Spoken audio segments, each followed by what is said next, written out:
Yu had messaged Himari, hoping to confirm whether she truly wanted to end their friendship, but she never replied. He tried to understand, maybe Himari didn't like Jane being his model, but ending everything over that felt extreme. Yu still brought her favorite milk, but neither of them spoke, so he devised a childish plan. He ordered Himari's favorite food and pretended he couldn't finish it, hoping she'd take the bait. Instead, she scoffed as if she didn't care. It made Yu want to scream. Was she really giving up on their shared shop? When Himari started crying, the boys nearby glared at Yu like he was the villain. He couldn't escape this without looking like the bad guy. Suddenly, he received a forwarded email. Himari had accepted an offer from an entertainment company. He was stunned. The next day, Himari continued to avoid Yu and even told Jane she would be moving to Tokyo. She wished them happiness, which only confused Yu more.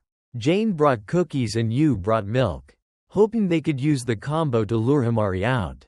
When she showed up, she scolded them for using such childish tricks, then promptly devoured both items. But she still insisted she had nothing to say and left again. Yu chased after her and demanded to know why she'd accepted Jane as his model. Himari slapped him. "Don't blame me for this.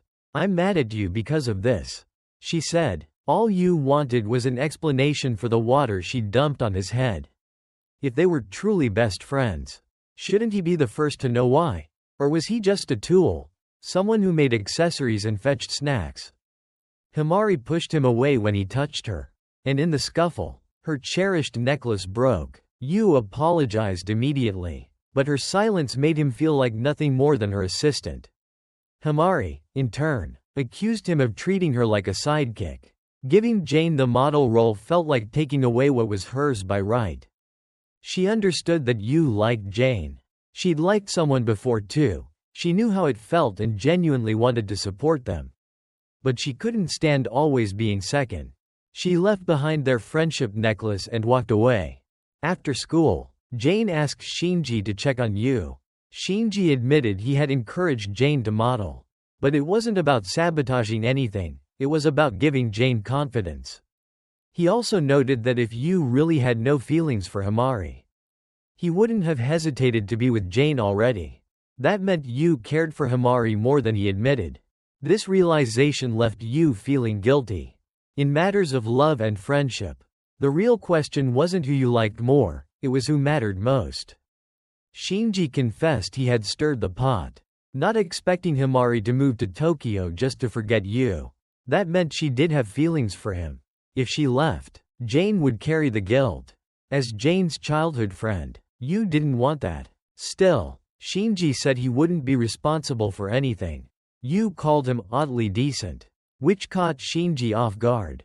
Before leaving, he told Yu, "Forget Himari. Jane's the better choice." But Yu couldn't forget. That night, he asked Himari if she was really going to Tokyo. She said yes, she had to prove her worth. And Yu would never understand. But he did. He knew what it was like to pour your soul into your craft and have no one care, until someone like Himari showed up and made the world notice. Because of her, his accessories were known. He had promised to always make them for her. He had broken that promise. He asked if she could stay. But Himari was stubborn. She was already planning a future in Tokyo. What Yu didn't know was that Himari had no plans to go.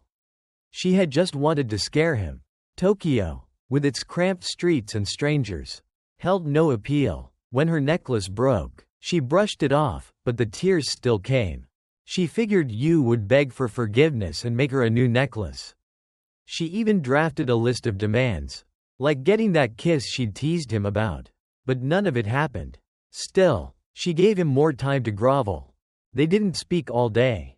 A week passed. Himari forgave Yu on her own, deciding he was probably in shock about her move to Tokyo. Out of curiosity, she checked Yu's brand page and found his latest accessory line, love-themed, and Jane as the new model. It stung. Maybe Yu really wanted her gone. But some part of her still hoped he'd beg her to stay. Later, while watering plants, she bumped into her brother Hibari, who had left work early. He scolded her for using Tokyo to emotionally manipulate Yu. She was shocked. 2 years ago, Hibari had begged Jane's sister to help Yu sell those 100 accessories.